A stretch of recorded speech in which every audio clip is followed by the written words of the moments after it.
Ya, topik yang akan kami angkat dalam Editor's View kali ini adalah terkait perang Rusia-Ukraina yang sudah genap 2 tahun. Kita akan lihat artikelnya. 2 tahun perang dengan Rusia, ini 6 faktor penentu nasib Ukraina. Pemirsa, selama 2 tahun ini perang kedua negara telah berdampak luas, tidak hanya di Eropa yang bersinggungan langsung, tapi juga berbagai negara di dunia termasuk Indonesia. Dan untuk mengulas isu ini, saya sudah ditemani oleh rekan baik saya Dina Gurning dan juga sudah hadir di studio CNBC Indonesia, editor CNBC Indonesia, Lucky Leonard. Selamat pagi Lucky. Selamat pagi Dina, terima kasih sudah menemani saya di pagi hari ini. Cukup menarik nih masuki topik kita pada hari ini, sudah genap 2 tahun pasca invasi Rusia ke Ukraina. Ya. Sebetulnya seperti apa sih update terkini kondisinya? Nah, apakah betul memang saat ini Rusia ini masih di atas angin? Update terkini pertempuran masih cukup cukup keras di garis depan di wilayah Ukraina Timur, dan sampai sejauh ini memang belum ada tanda-tanda perang ini akan berakhir dalam waktu dekat. Jadi sampai sekarang beberapa perundingan yang pernah dilakukan sebelumnya memang buntu di situ. Jadi kedua negara masih tetap mempertahankan pasukannya di garis depan. Rusia masih menempatkan pasukannya di Ukraina Timur. Dan pihak Ukraina pun tidak mau mundur dan menyerahkan wilayah timur yang pada Rusia. Dan seiring dengan macetnya perundingan dan perang yang masih berlangsung, berbagai sanksi pun masih terus dijatuhkan kepada Rusia ya, baik dari pihak Amerika Serikat maupun dari Uni Eropa.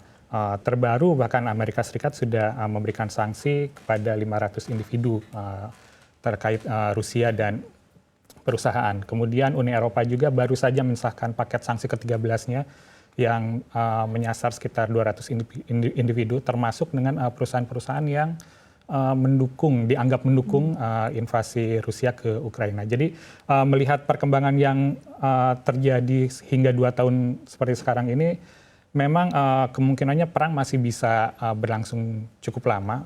Jadi masih kecil kemungkinan akan berakhir tahun ini jika tidak ada terobosan dari perundingan yang nanti mungkin akan dijalankan kembali. Baik, mungkin boleh dijelaskan Lucky begitu ya. Tadi kan Anda menjelaskan bahwa nampaknya perang ini masih belum akan selesai begitu. Apa kira-kira alasan dibalik berkepanjangannya perang ini? Apa yang diskusi apa atau situasi apa yang membuat perdamaian ini tidak bisa dicapai? Mengingat memang dari PBB sendiri sudah menekan atau sudah meminta bahwa perdamaian ini dicapai begitu. Ya, pertama memang selain Rusia dan Ukraina yang berkonflik langsung di situ, perang ini juga melibatkan berbagai negara di belakangnya.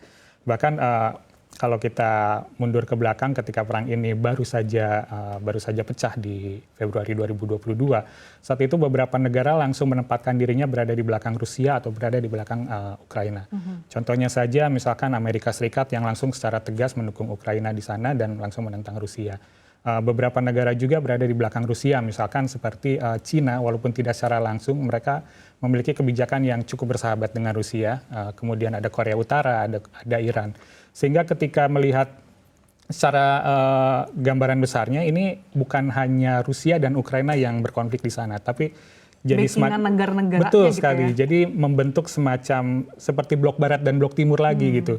Jadi seperti blok timur yang di sana ada Moskow dan Beijing misalnya, dan di blok barat dari Washington. Dan ini yang membuat kepentingan dalam perang ini begitu kompleks jadinya, kompleks gitu. Jadi tidak hanya sekedar Ukraina mempertahankan wilayahnya, tapi bagaimana Amerika Serikat misalnya mempertahankan dominasinya di Eropa, atau mungkin Cina yang ingin mempertahankan pengaruhnya di wilayah timur dunia. Jadi ini akan sangat kompleks, dan dengan perang yang berkepanjangan ini bisa jadi membentuk situasi status quo gitu, dan perang berkepanjangan tidak ada akhirnya gitu. Kedua negara sebenarnya dalam posisi perang ini mirip dengan konflik Korea Utara dan Korea Selatan, mana ketika tahun 1953 mereka ada perjanjian gencatan senjata, tapi sampai sekarang status mereka sebenarnya masih berperang. Hanya saja memang tidak secara langsung Tapi status perang itu masih berlangsung sampai sekarang dan ini bisa saja terjadi antara Rusia dan Ukraina. Oke, terlepas dari backingan negara-negara masing-masing baik Rusia dan Ukraina, tapi yang cukup menarik, apa sih yang menjadi faktor bahwa perekonomian Rusia begitu resilient sampai saat ini? Karena sudah beberapa sanksi diberikan, tidak hanya berbagai negara, tapi juga khususnya Eropa, malah jadi Eropa yang perekonomiannya saat ini lesu gitu ya. Apakah memang dari segi perekonomian Rusia ini masih cukup begitu kuat begitu? Karena tahun 2024 saja belanja pertahanannya ini ditingkatkan hampir 70% gitu loh. Betul.